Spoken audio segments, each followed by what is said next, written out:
જામનગરનું ગુરુદ્વારા કેવું છે કેવું નહીં અને દર્શન કરી લઈએ.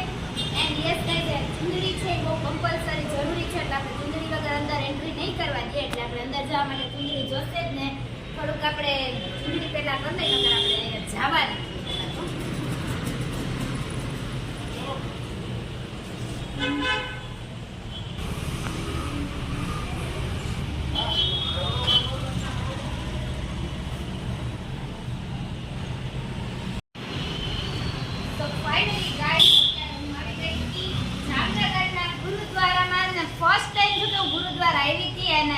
તમને બતાવું તું કે કેવું છે ને કેવું નહીં મારે જોતું. ચાલો ગાઈસ ફટાફટ બતાવીએ ને દર્શન કરી લઈએ ફટાફટ.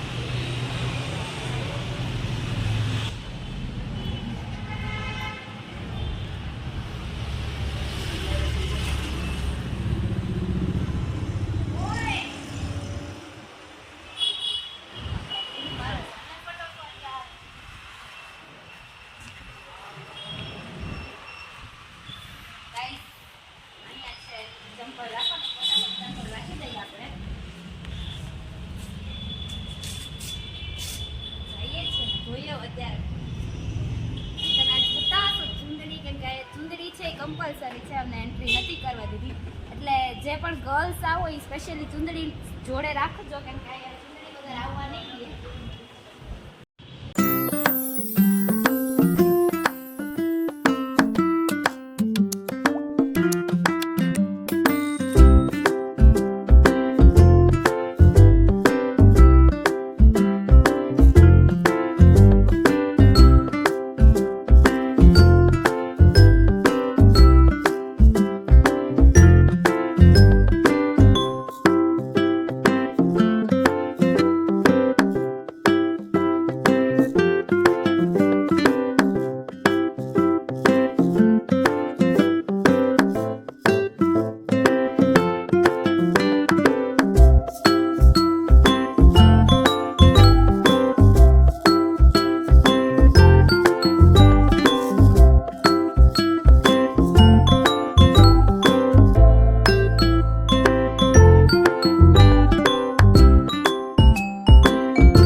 હવે અત્યારે હું આવી ગઈ હતી મંદિરની અંદર એન્ડ તમને બતાવી દઉં, અંદરનું દર્શન કરાવી દઉં.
પંજાબીમાં શું બોલાય એટલે કઈ રીતે હોય એ ખબર નથી, પણ એમને આપણે તો નોર્મલી દર્શન કરી લઈને લગભગ એવું જ બોલવામાં આવે છે, જો બોલે સોનિયા શસ્ત્રી અકાલ, વાહેગુરુજી કા ખાલસા વાહેગુરુજી કી ફતેહ, એવું હોય છે કદાચ, બાકી તો બહુ ખાસ ખ્યાલ છે નહીં, તો આપણે દર્શન કરી લઈએ.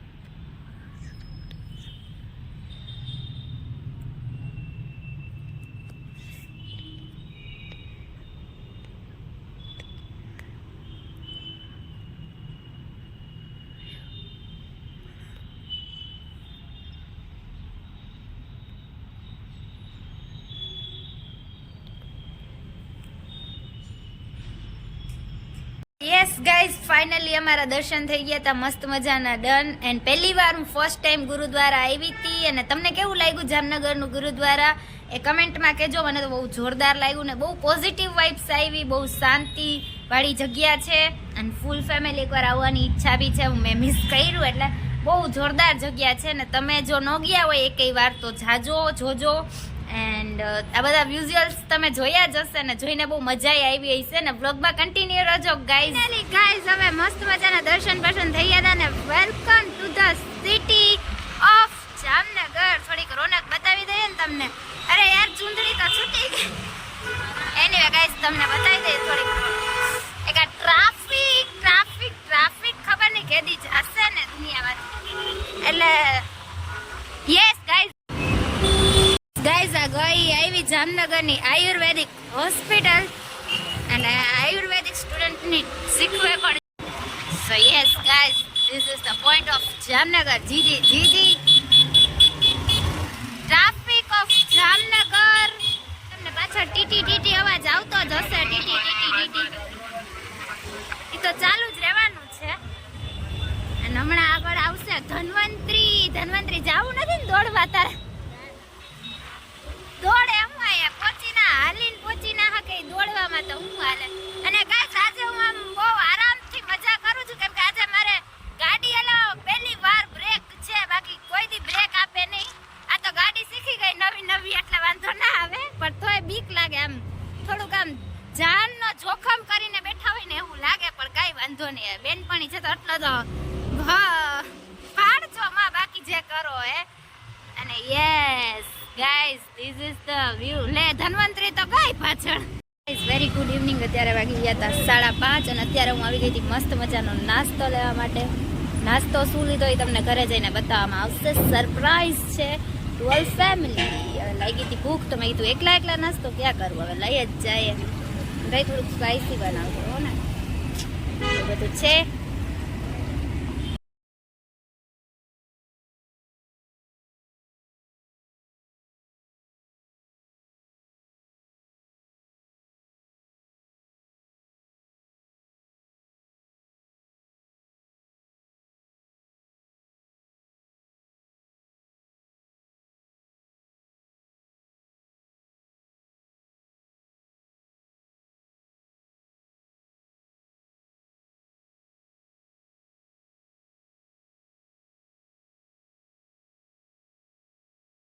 ગાઈસ ફાઇનલી અત્યારે આવી ગયું આપણે મસ્ત મજાનું પાર્સલ.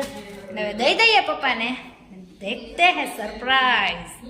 ગાઈસ ઇવનિંગ ટાઈમ છે તો ચા વગર તો કેમ જ હાલે અમારા ઘરમાં, એટલે ફટાફટ પેલા ચા બનાવી દઈએ. અને તમારી માટે સ્પેશિયલ વસ્તુ લઈ આવી, જરા ખોલીને જોવો તો ખબર પડે. Yes open. પપ્પાની ફેવરેટ છે.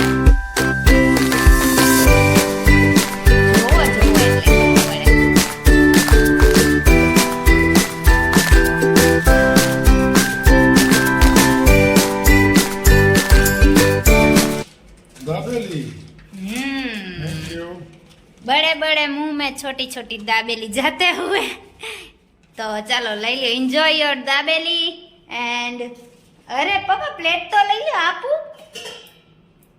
ચાલો પ્લેટ ની ઉતાવળ છે ને અહીંયા આપણે ચા મૂકી દઈએ ફટાફટ. અહીંયા મસ્ત મજાની આપણી ચા થવા આવી છે રેડી. ને ચાલો બધા ચા પીવા માટે એન્ડ નાસ્તો કરવા માટે. દાબેલી કેટલાની ફેવરેટ છે એ કમેન્ટમાં કહેજો ને. પપ્પાની સ્ટાઇલ જોઈ લેવાની એકમાં. ગાઈઝ અહીંયા મસ્ત મજાની દાબેલી ને અહીંયા મસ્ત મજાના મમ્મી. જય શ્રી કૃષ્ણ. હેલો, જય શ્રી કૃષ્ણ બધાય. કેમ છો બધા? હાલો બધા દાબેલી ખાવા. યસ, આજ સરપ્રાઈઝ મળી ગઈ ને ઇવનિંગમાં મસ્ત મજાની. તો આજ રિયાબેન મસ્ત મજાની દાબેલી લઈ આવ્યા છે કોલેજેથી. યસ, એટલે મેં કીધું તમે શું મજા કરો એમ. મેં મસ્ત મજાની એના માટે રસોઈ કરી પણ ઈ મારા માટે દાબેલી લઈ આવી એટલે હા, બપોરનું તો મેન્યુ જો કે રહી હાલો જ. બધા દાબેલી ખાવા. આજે ગાઈસ બપોરે હતું ખીચડી, કેનું શાક છે, ભીંડા ટમેટાનું શાક એન્ડ મેન્યુ હતું આપણું આજનું બપોરનું. ના ઈ તો હું બતાવતા ભૂલી જ ગઈ. મને લાગી હતી ભૂખ એટલી બધી એટલે મેં કીધું પેલા ફટાફટ નાસ્તો કરી લઈ, જમી લઈ, પછી પાછો બ્લોગ કન્ટિન્યુ કરીએ. એન્ડ બ્લોગમાં કન્ટિન્યુ રહેજો ગાઈઝ. થોડીક શરદી થઈ ગઈ છે બટ ચાલ્યા રાખે. ગાઈઝ એવું બધું છે ને ફાઇનલી હવે આજના બ્લોગનો એન્ડ અહીંયા જ કરીએ છીએ. આઈ હોપ કે તમને જોવાની મજા આવી હશે. જો જોવાની મજા આવી તો ફટાફટ લાઈક કરી દો, શેર કરી દો, મસ્ત મજાનું કમેન્ટ કરી દો, સબસ્ક્રાઇબ કરી દો અને બાય એવરીવન. મળીએ એક નવા બ્લોગ સાથે. Thank you so much for watching this video. And પાછળ પપ્પા ડેસ્ટિનેશનમાં પાછા આવી ગયા છે. પાછો ઉપાડ કરી લ્યો, વાંધો નહીં. ઓકે ચલો બાય એવરીવન.